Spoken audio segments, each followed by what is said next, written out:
अपना प्रणाम स्वीकार करें। जय जय श्री राम, जय श्री राम, जय जय श्री राम।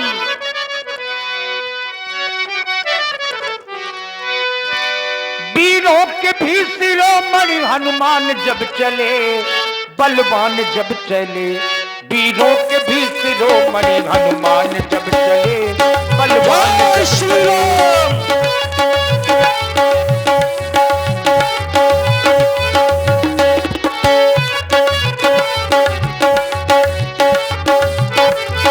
जय जय श्री राम। लागी त्रिशायती से अकुलाने, मिलई न जल घन दहन लुभाने।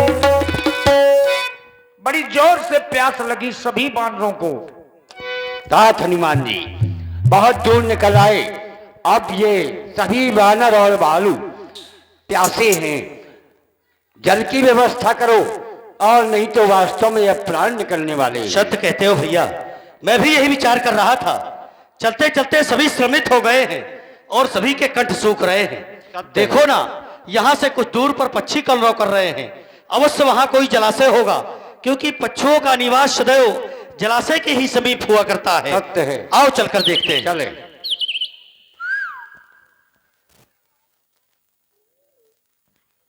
अरे जाय दीख उपवन बर, सर विगसत बहु कंज। मंदिर एक रुचिर तह, बैठी नारी तप पुंज। हे मैया, हमारा प्रणाम स्वीकार हो।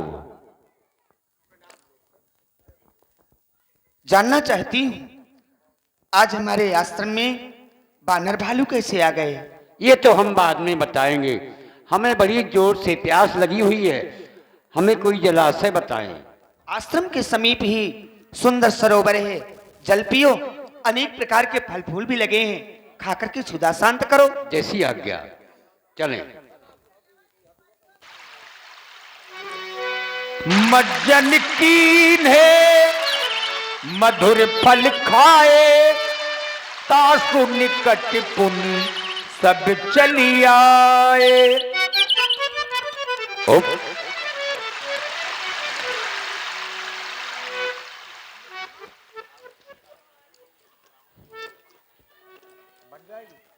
बानर भालुओं, मैया अब मैं अपना परिचय तुम्हें बताने जा रही हूँ। अवश्य ही। मैं गंधर्व कन्या हूँ। हम दो बहनें थी। एक बहन का नाम हेमप्रभा, एक बहन का नाम स्वयं प्रभा। हम दोनों बहनें महाराज इंद्र के दरबार में नृत्य कर रही थी। एक मायावी राक्षस आया और हम दोनों बहनों को हरण करके इस वन में लाया। कुछ दिन के बाद हमारे महाराज को जब पता चला, हमारे महाराज इंद्र यहाँ आए और उस निशाचर से युद्ध किया। युद्ध करने के बाद विजय भी प्राप्त किया। हमारी बहन को लेकर के जाने लगे। मुझे भी कहा चलो देवी स्वर्गलोक को चलो। मैंने कहा प्रभु मैं यहीं रहना चाहती हूं और यहां रह करके श्रीमन नारायण का भजन करना चाहती हूं, क्योंकि भगवान का भजन मृत्यु लोक में ही अच्छा होगा। तब से मैं श्रीमन नारायण का भजन करने लगी। कुछ दिन के बाद चंद्रमा नाम के ऋषि आए। मैंने उनसे अपना उद्धार पूछा। ऋषि ने कहा देवी त्रेता के चौथे चरण में श्री राम जी अवतार धारण करेंगे। निशाचरों द्वारा उनकी भार्या का हरण हो जाएगा। उनकी भार्या का पता लगाने के लिए बानर भालू तुम्हारे आश्रम के ही समीप से निकलेंगे। तो क्या हाँ यही आज दिन है? हाँ मैया, हम वही दूत हैं भगवान के, प्रभु तब श्री राम जी तो की। श्री राम का पता तुम अवश्य बता सकते हो। अवश्य बताएंगे, लेकिन हम ये पता तो बाद में बताएंगे। पहले हमें ये बताओ कि हमें ये मार्ग नहीं दिखाई दे रहा, जिस मार्ग से हम यहाँ प्रवेश किया था, लेकिन अब वो मार्ग नहीं दिखाई दे रहा है। हे बानरों, इस गुफा का नाम है ऋक्षिवेल। यहाँ जो व्यक्ति आ जाता है वो यहाँ से निकलने नहीं पाता, क्योंकि ये गुफा मायावी है, चारों ओर को घूमती है। इसलिए प्रवेश वाला दरवाजा वो आपको पुनः नहीं प्राप्त होगा। परंतु चिंता करने की कोई बात नहीं।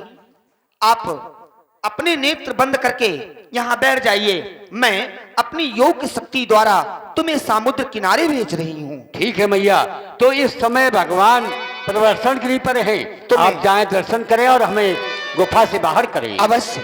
जय श्री राम। जय श्री राम। जय जय श्री राम। जय जय श्री राम। नयन जय जय मूंद श्री राम। नयन मूंद पुरी देखहि बीरा, ठाढ़े सकल सिंधु के तीरा। साथ हनुमान जी, अब क्या स्थिति है? अब तो यहाँ जल ही जल दिखाई दे रहा है, शायद ये बहुत बड़ा समुद्र है। अब बताओ, अगर पीछे जाएंगे, वापस जाएंगे, तो महाराज सुग्रीव ने कह रखा है कि जो भी हमारा वीर खाली हाथ वापस आएगा, मां जानकी जी का पता लगा करके नहीं आएगा, उसे मैं स्वयं मार डालूंगा। और अगर आगे जाएंगे तो ये समुद्र भरा है। अब तो बड़ी विचित्र स्थिति है, अब दोनों तरफ से हमारी मृत्यु ही मृत्यु है, मृत्यु ही मृत्यु है। यही विधि कथा कघई बहु भांति, गिर कंदेरा सुनी संपाति। जहां मरने की बात बानरों ने की,